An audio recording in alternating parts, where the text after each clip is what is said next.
इंद्रियों के विषयों का जो अत्यंत जीवन के लिए आवश्यक है उनका प्रयोग जीवन यापन के लिए, ना कि भोग के लिए। जब हम भोजन पाते हैं तो रसेंद्रिय और प्राणों के पोषण का विषय है, मेरा नहीं है। अगर मेरा मैं पाता हूं ऐसा मान के तो उसका आप भोग कर रहे हैं, आप फंस जाएंगे उसकी आसक्ति में, आपको स्वाद फंसा लेगा, रसेंद्री बिगड़ जाएगी आपकी।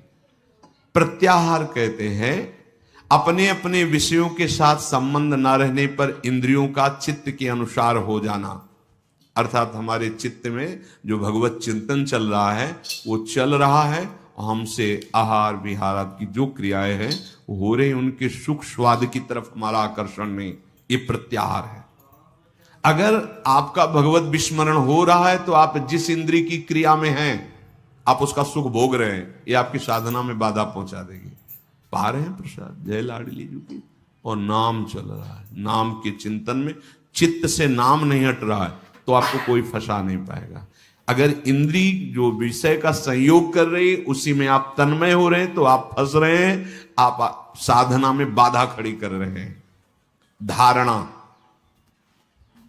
हमारी पुष्ट होनी चाहिए, श्यामा श्याम के सिवा कोई मेरा नहीं, मेरे चित्त की स्थिति एकमात्र श्यामा श्याम के भरोसे, श्यामा श्याम के आश्रय में, श्यामा श्याम की ही चिंतन में, इसे कहते धारणा।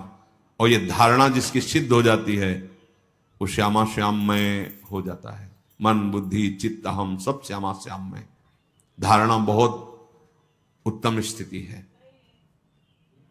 स्वप्न में भी जागृत में भी हर समय अपने आराध्य देव छाए रहते हैं। महाप्रभु कह रहे जागृत स्वप्न सुषुप्ति स्फुरत में राधा पद, ये धारणा। चित्त वृत्ति का आराध्य देव में तैल धारावत जाना उसे ध्यान कहते हैं। जैसे आजकल ध्यान का मतलब ना समझने का ऐसा लगता, कुछ देर आंख मूंद के बैठे और एसी चल रही बड़े अनुकूल शांत एकदम बैठे, आप शांत रह ही नहीं सकते। अंदर देखो, आप बाहर से आंख मूंद लिए ऐसे बैठ गए, उसे शांति कहते हैं क्या? आपका मन शांत, आपकी चित्त वृत्ति शांत, कोई संकल्प विकल्प नहीं हो रहा, उसे शांत कहते हैं। ये कब होगा? जब तैल धारावत चित्त की स्थिति चित्त चोर प्रभु में होगी। नाम जप करते करते रूप की झलक आ गई, संपूर्ण चित्त वृत्ति घसीट गई प्रभु की तरफ, उसे ध्यान कहते हैं। इसीलिए हम प्राय ध्यान पर जोर न देके नाम ध्यान की बात कहते हैं। राधा, तो यही राधा नाम, राधा रूप प्रकाशित करेगा। जब रूप, तो फिर ध्यान धरना नहीं पड़ेगा। हर समय उठते बैठते चलते फिरते वो ध्यानस्थ रहेंगे प्रभु। तो चित्त वृत्ति का ध्येय पदार्थ में तैल धारावत स्थिर रहने का नाम ध्यान है। कुछ देर बैठ के आंख मूंदाओ, लेकिन ध्यान किसे कहते हैं?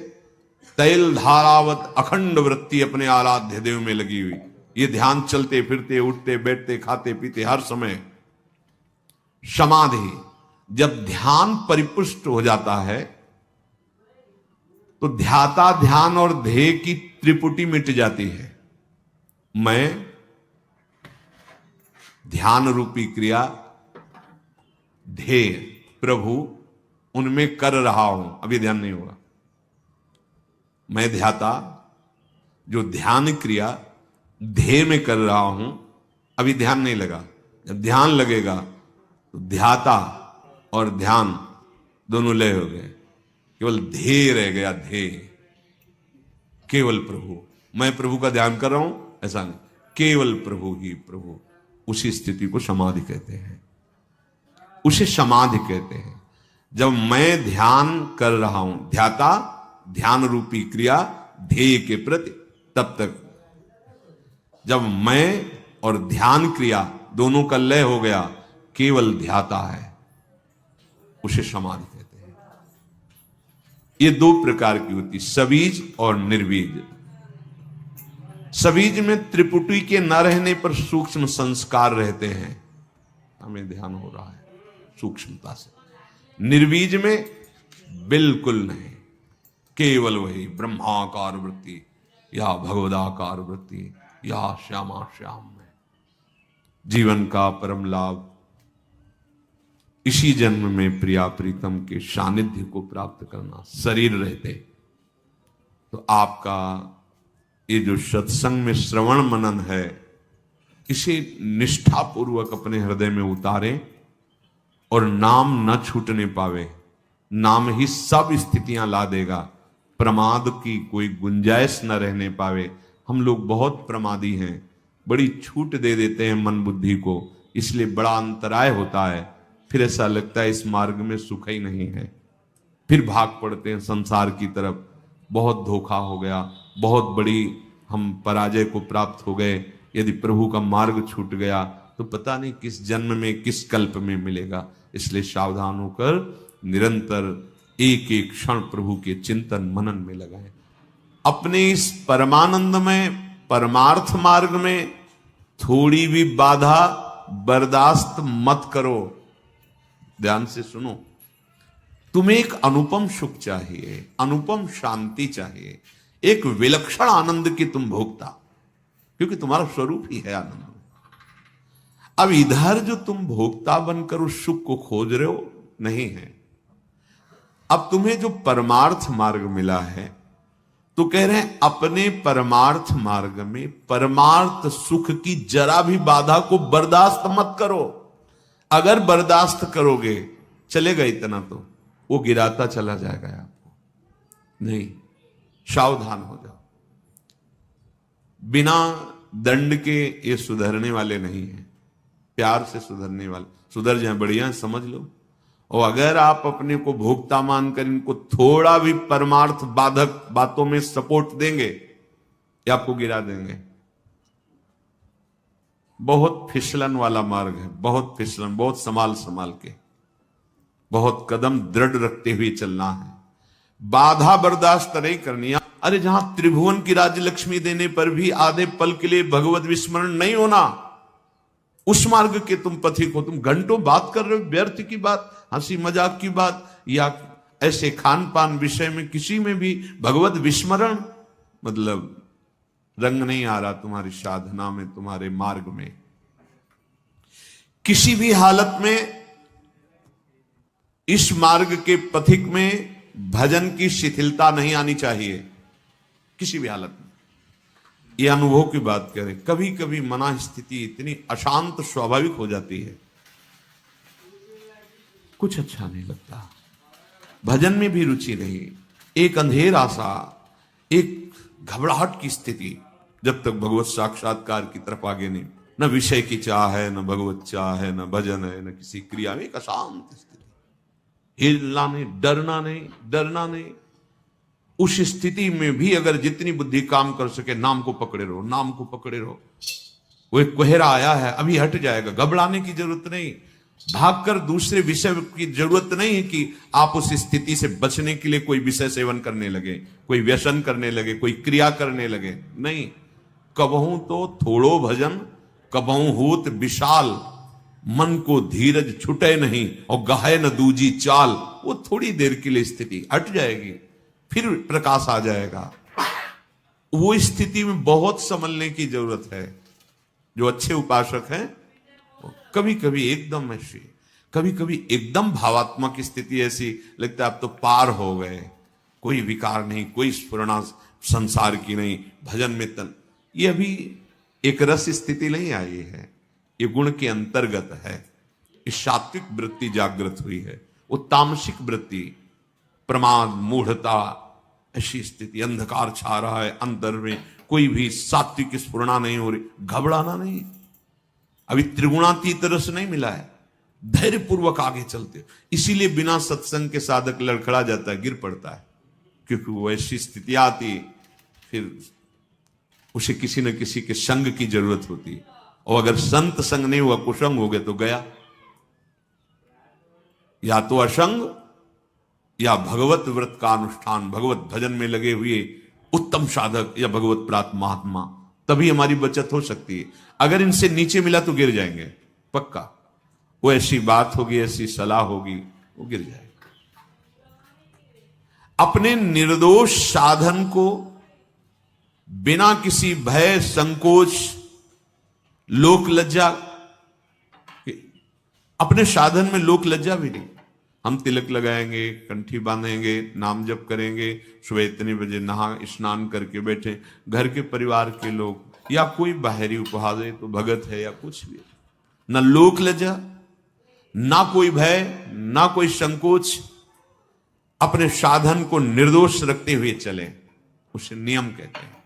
जो आपको नियम मिला है, दिनचर्या मिली, उसमें तुम्हें बाधा बर्दाश्त नहीं कर। हम लोग बहुत कमजोर हैं, हम हर बाधा को स्वागत पूर्वक आओ स्वीकार कर लेते हैं। भजन छूटा, सद्बुद्धि छूट रही, हम मनोरंजन में लगे। अरे भाई, यही अवसर है मन भंजन का, यही अवसर है इंद्रियों को समाहित करके भगवत स्वरूप में लगाने का। अब आप बर्दाश्त कर रहे हो विघ्न, तो आप जानो फिर क्या हो सकता है, क्योंकि आपकी स्वीकृति है। बहुत बहुत बहुत सावधानी की जरूरत है। साधन में कहीं बाहरी दिखावा भी ना आ जाए, ये भी ध्यान रखें। कहीं बाहर लोगों को ये दिखाने के लिए कि हम भगत हैं। देखो, अभी पहले कहा, लज्जा नहीं, संकोच नहीं, भय नहीं, अपनी दिनचर्या बिल्कुल, वो भगवत रिझावे के लिए, जगत रिझावे के लिए नहीं। अगर कहीं आपका लक्ष्य बन गया बाहरी लोगों को दिखाना, प्रणाम नमस्कार वंदना यश कीर्ति, चार लोग, ऐसा, फिर तो असली वस्तु को नहीं प्राप्त कर पाओगे, बहुत लंबा समय नष्ट हो जाएगा। हाँ, अगर भगवान की शरण में हो तो ऐसे धक्के लगेंगे आपको कि आपको भागना ही पड़ेगा प्रभु की तरफ। ऐसे विघ्न उपस्थित हो जाएंगे कि उधर कदम नहीं बढ़ा पाओगे, भागोगे प्रभु की तरफ, पर पता नहीं वो कब समय दे। होश में अपने साधन का दिखावा अंदर पता चलता है, आप ही अंदर से जांच कर लीजिए। दूसरे को दिखावा, और प्रायः अहंकार देवता ये बहुत पसंद करते हैं। जो अहंकार है वो ये बहुत पसंद, उसकी पसंद चीज है। दंभ पाखंड दिखावा ये उसकी पसंद की चीज है, इसी से वो पुष्ट होता है, बलवान होता है, वो प्रेरित करेगा। हम ऐसा बोले जिससे चार लोग समझे हम ज्ञानी हैं, हम ऐसे बैठे जिससे चार लोग समझे ये योगी है, महात्मा है, हम ऐसा दृश्य उपस्थित करें जिससे हमें साबित किया जाए बहुत बड़े भजनानंदी। ये अंतर की वृत्ति है, सुधार कीजिए। साधन में कहीं बाहरी दिखावा ना जाए। अगर बाहरी दिखावा आ गया तो असली जो तत्व है, असली जो बात है, असली जो सच्चिदानंद परमात्म सुख, उससे तुम वंचित हो जाओगे। हमें प्रभु को रिझाना है या जगत को रिझाना है? जब आप प्रभु को रिझाने की चेष्टा करेंगे तो सारा जगत आपसे रिझ जाएगा। जा पर कृपा राम की हुई, ता पर कृपा करे सब कोई। प्रभु प्यार करने लगे तो पूरा विश्व प्यार करने लगेगा। अंदर से ये देखते रहो, बिल्कुल शुद्ध परमार्थ की बात है। अंदर से देखो, जब आप अंदर से सच्चे साधन में लगे हो, बाहर से तुम्हें कोई कहे ना पाखंडी, दम्भी, दिखावा, ये वो, तो मुस्कुराहट आएगी। जब अंदर से दम्भ कर रहे हो, फिर तुम्हें कोई दम्भी कहेगा तो तुम गाली दोगे, लड़ जाओगे, निंदा करने लगोगे। ये पहचान है कि दम्भ है तुम्हारे अंदर, उसको बुरा लगा। जैसे कोई निंदा कर रहा है, वो आपके कान में पड़ा, तो सबसे पहले बुद्धि का कार्य होता है, वो तुरंत जांच करेगी। अगर सत्य मार्ग में चल रहे हो, ये जो बोला गया कोई लक्षण है अंदर, पूरी जांच करें, नहीं ठीक है, प्रभु की बड़ी कृपा है, मुस्कुराया चल दिया, उसको बुरा है ना। जैसे आप गोरे हैं, आपको कहे काला कलूटा, तो आप नाराज हो जाएंगे क्या? क्योंकि आपको पता है आप गोरे हैं, आप नहीं नाराज होंगे। वो काला कलूटा है और उससे कहे भी है कि क्या यार गोरे हो तुम, उसको बुरा लगेगा क्योंकि वो नहीं गोरा है। ऐसे ही यदि सच्चाई से तुम भगवत मार्ग में चल रहे हो और तुम्हें कोई कह रहा है कामी है, क्रोधी है, लोभी है, पाखंडी, दम्भी है, तो आपको पता है ना कि गुरु कृपा से ऐसे इन दोषों का प्रसन्न, आपके अंदर उत्तेजना नहीं पैदा होगी। और यदि है तो आप ये साबित करने के लिए कि नहीं है, आप लड़ पड़ेंगे। आप, ये अंदर की बात है, सूक्ष्म बात है। आप बहुत सुंदर सुंदर पदार्थ खा के निकले हैं और बाहर कोई कह रहा है ऐंठ के चल रहा, भूखों मरता है, हमें पता है, तो आपको क्या होगा? हंसी आएगी। ये अभी अभी तो खीर पूड़ी से पाके आ रहे हैं, ये तो ऐसा बोल रहा है, अच्छा ठीक है। और आप भूखे हो कई दिनों से, ऊपर से ऐसे घी पोंछ के ऐसे चले और लोग बहुत कह क्या यार हलवा खा के आया है तो छाती जलेगी कि नहीं, रोटी भी नहीं मिली तुम हलवा की बात करते हो। ठीक ऐसे ऐसे ही दम्भ और